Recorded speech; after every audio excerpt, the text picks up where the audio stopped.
নমস্কার বন্ধুরা, সীমা রান্নাঘর। আমি আজকে বানাবো চন্দন কাঠ পিঠে।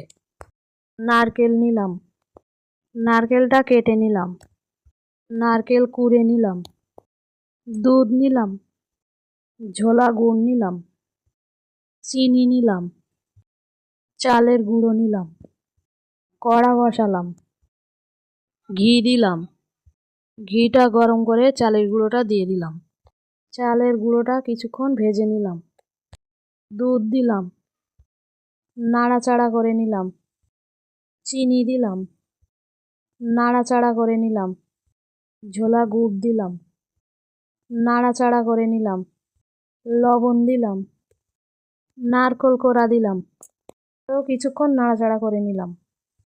কিছুক্ষণ পরে নামিয়ে দিলাম, থালায় ঢেলে দিলাম, থালায় পাতিয়ে দিলাম, ঠান্ডা করে পিস পিস করে কেটে নিলাম। চন্দন কাঠ পিঠেটা ভালো লাগলে লাইক, সাবস্ক্রাইব, কমেন্ট, শেয়ার করুন। ফ্যান্টাস্টিক।